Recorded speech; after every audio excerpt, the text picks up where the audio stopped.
120 kilos on the power clean. I must say, man, that felt really, really good. I hit 115 kilos prior to that, like the set before that.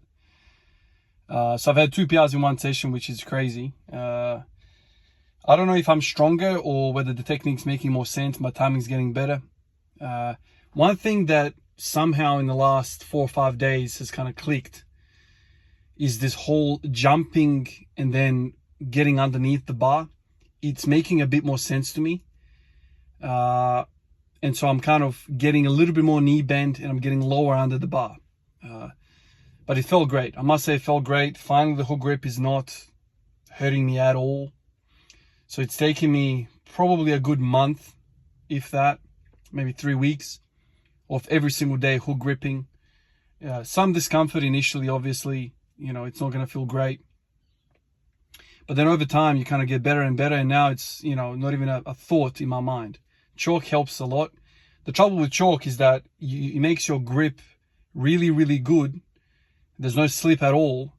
But then because of that, your skin starts to deteriorate. Because when there's no slip, the skin starts to slip. And so I've got skin peeling on both sides, the inner part of my thumbs, which is okay. I have to monitor this because this is one of the risks that I was well aware of. I've done hook grip in the past, and yeah, my thumbs deteriorated to a point where I was like, well, I can't be doing this and going freaking to the hospital nursing, infection control and whatnot. But yeah, so power cleans are going well, but all of that is kind of leading me to think another thought.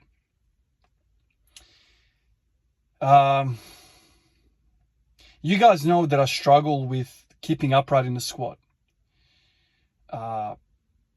That's something that I've struggled for a long period of time, and I've seen others struggle with similar kind of patterns of movement. One prominent figure is obviously Clarence Kennedy. He's a phenom. Like he's somebody that moved weight that I'll never move. But he has a somewhat, his pattern resembles my pattern in the fact that we're really upright at the bottom, but then as soon as we start to engage out of the bottom, we kind of go into that, butt back, chest forward type of thing. And for the longest time, I didn't really know what was going on. I would do lots of different ideas, trial many different things, muscle weaknesses, this, that, the other. Now I'm kind of wondering whether the whole thing is about your hand placement on the bar. Clarence Kennedy has a very, very narrow grip on the bar. And that somewhat, I feel now, makes your thoracic spine more likely to flex. It's very, very hard to keep your chest up when your hands are that close on the bar. So today I tried to do something that I've never done before and do the opposite of that, the opposite extreme, which is putting my hands like way, way, way out to the plate. And I have to say that I felt easier staying upright. It's almost like the shoulder girdle sits lower on my spine. When you have your hands really, really close together, I don't know why, but I feel like my shoulders, my traps are shrugging up to do that. I don't know why. It kind of doesn't make sense to me at the moment, but when you go really, really wide, it's almost easier to shoulder depress. And that shoulder depression kind of makes the bar sit a little lower. And also you can bring in your lats into the lift, and you guys know how big the lats are. It wraps the whole freaking upper body up. So it's like a core muscle in a way, really. And when you look at the anatomy chart, you're like, damn, this thing wraps the entire body, the upper body. So I started messing around with that, and the whole, after I hit the PR, I kind of started thinking about the whole upper back involvement. I've had a lot of development in my upper back since starting the power cleans 1 month ago or something like that. I started, noticing fuller thickness in my upper back, in my upper erectors. I just feel fuller up there. And probably that's one of the reasons why I've been setting all these bench press PRs as well, because we know that upper back is critical, in stabilizing the pressing motion in the bench press. So all of these things have kind of been rolling around in my head for a little while. And today I thought to myself, by keeping my hands really, really wide in the back squat, I feel the upper back is more solid, more stabilized. And then I kept thinking about, well, that's kind of what the bench press is about as well. And I'm getting these effects. The common denominator seems to be in all these thoughts, upper back. Yes, it's stronger from the power cleans, but if you can make it going to a position where it's leveraged a little bit better, as in your hands are really wide on the bar, and you know, you can depress your shoulders a little bit better, and then, you know, you depress down and back. It feels like a much more stable position. Because if you think about it, the longer the lever, the easier it is going to be, you know, to move that fulcrum. And if you think about your spine as a long lever, and your, let's say the fulcrum is like at the hips, whatever. And so if you put that bar on top of your freaking head, you're going to be very, very weak, because you're extending that bar length or that lever length by a head length. This is why low bar squatting is easier for most people, because the bar is really, really low. And then you see some abominations out there where the guys are like putting the freaking bar mid of the spine. Like, it's just like crazy. But if you can still squat high bar, but instead of like being in a position where your hands are so narrow that you're practically shrugging the freaking weight up, and, you know, when you're shrugging, obviously you're elongating that lever. That's number one. But two, you're destabilizing the muscles which are going to support that lever, end range of that lever. So having a wider hands on the bar, I don't know, I mean, I have to experiment more about this, but I felt more solid in the upper back. So I'm getting more solid in my upper back. Power cleans are feeling better. Obviously, technical proficiency is also part of that. But that whole powerlifting, power cleaning thing is, I feel like it's helping my bench press. Once again, upper back. And now upper back seems to be entering my mind for the squats as well. So the whole thing is an upper back thing. It's just an upper back journey, puzzle. I've spent a lot of my time focusing on the lower body. I have done so many different freaking ideas. I've done so many different exercises for this, that, the other. But I've spent very, very little time thinking about the upper body. Because I always thought the squat is just a lower body thing. To a certain degree. Maybe up to the freaking... At the end of, like when the rib cage starts, okay, include the core. Above the rib cage up, it's like minimal involvement. But now I'm thinking, no, the bar rests on the upper back. And if you start shrugging that upper back up towards your ears, and the bar sitting on top of that instability, you're going to have a lot of trouble, and you're going to have a harder time moving the weight, because you're essentially elongating the lever and there's less stability within the muscles, because you're kind of deactivating the lats when you're shrugging. So the upper back is now in my mind. The power cleans are working the hell out of it. You know, to this day, I mean, I'm freaking power cleaning every single day, but to this day, I feel a certain way in my traps. Like if I do a 10 or 15 shrugs just sitting here, I feel them come on. You know, they're fatigued. They're always fatigued because what I'm doing with the power cleans. And the bench press is feeling freaking fantastic. Like every time I do bench press, it's feeling fantastic. The elbows are feeling fantastic. My whole body's feeling great. So I'm just wondering, maybe there's a common denominator in all of this, and it's always been the upper back.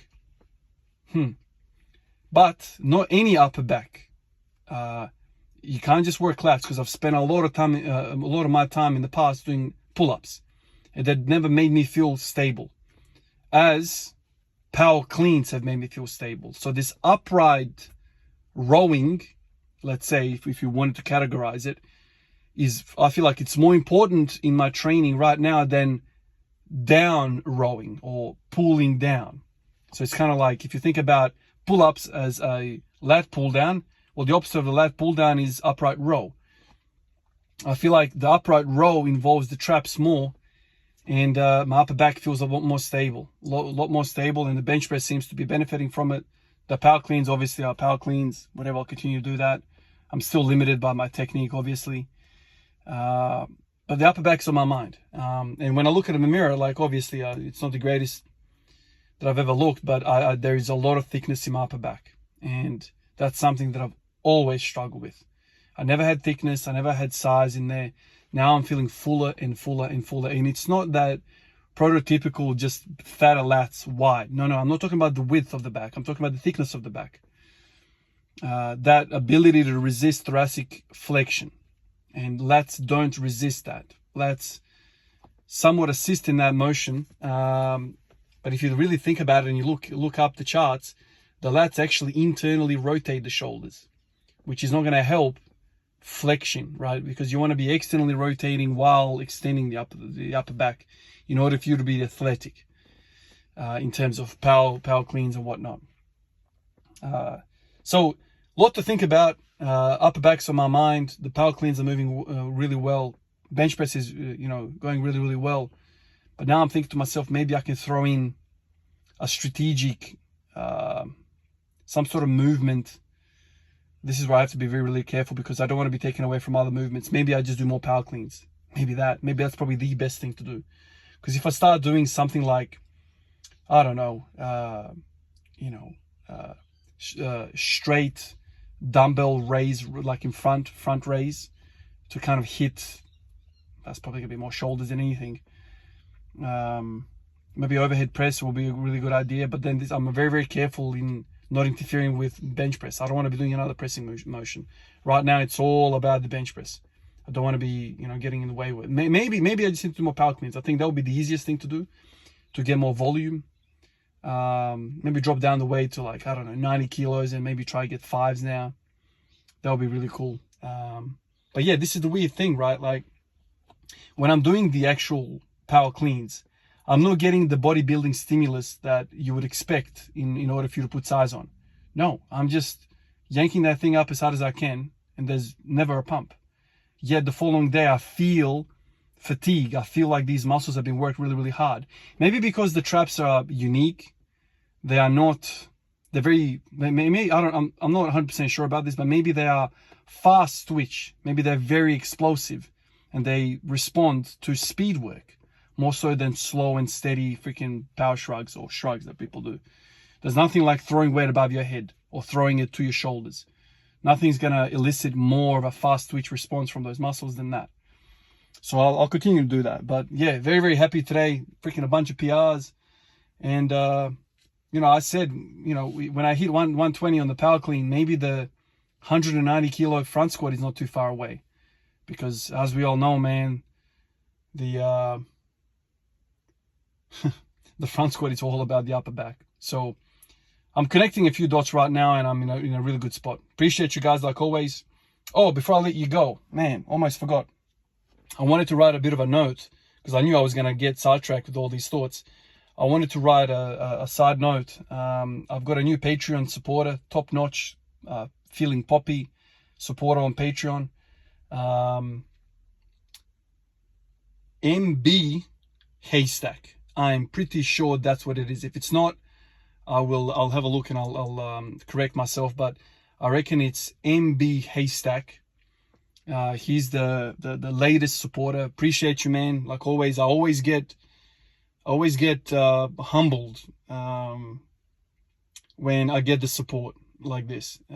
So I want to appreciate you, man, for doing this. It's an unbelievable pleasure to see so much support my way. Appreciate you guys, and I'll catch you guys in the next one. Peace out.